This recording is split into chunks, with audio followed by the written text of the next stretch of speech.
Hi everyone, again welcome back to my channel. Today I'm going to teach you how to use calculator in courting a girl. So for example, you have a girlfriend or boyfriend and your endearment, let's say babe. So the goal is we'll make a calculator tricks that makes babe equal to I love you. So to do that, first is we need to write babe in the calculator. So just press alpha, then A, oh no, alpha, then B, alpha A, alpha B, and alpha E. So we have babe in the calculator. So the goal is this must be equal to 143, or say that is I love you.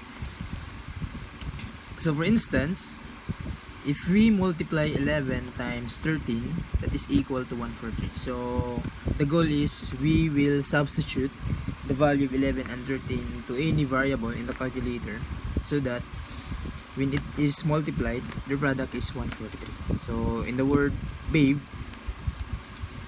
so the goal is I will put 11 in A and 13 in E, and I assume that B and E is just equal to 1. So it will make that 1 times 11 times 1 times 13, that could be equal to 143. So to substitute the value of any number to a variable, we will press calc. So in calc, that is also called a substitution method in algebra. So press calc, we have assumed that it's A, this is 11, this is 13. So therefore babe equal 143, or I love you. So babe is I love you. Another example, let's say this endearment, that is baby. So the goal is the same. We will make a message that this is will become I love you baby, or that is 143. So same pattern. So we have variable B, A, and Y. So I will assume that B equal 1, A is 11, and Y is 13. So calc, we have 1, 11, then Y is 13. So BB equals 143, that is I love you. So another harder example, let's say honey. So that is sheep 706, that is H.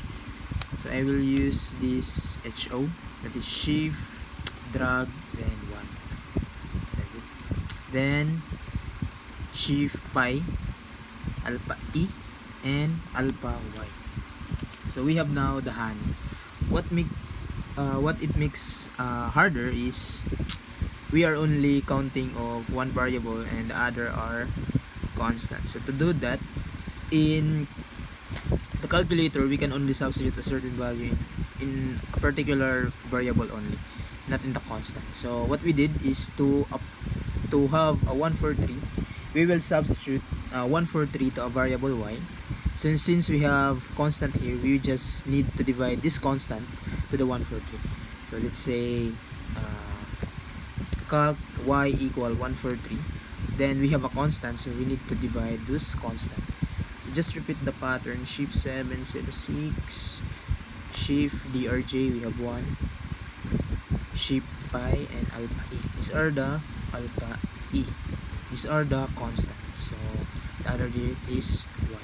So if we equal that, it means that honey is equal 143. That is I love you. So it is sweet. Then another example is langga. So another endearment, langga. So we have L, alpha E, sheep pi. So I will use this J, the DRG, to avoid any constant variable. G stands for gradient. So alpha A. So we have now the langga. So what we our goal is langga must be equal to 143, say I love you. So so in the word langga here in the calculator display, we have only one variable, that is a, and that is in power of 2. So what we did is we can only substitute 143 to a variable a. So since we have 2 power of a, we need to use square root of 143 divided by the square root of this constant pi ingredient. So we need to press calc, then we will substitute square root of 143. This must be divided by square root of pi j, then shift answer, and 3, and that is equal. So it means that langga equals 143. So I think it could it is an amazing tricks or romantic calculator tricks. So that's it. Thank you, and don't forget to subscribe and press the notification bell for more updates.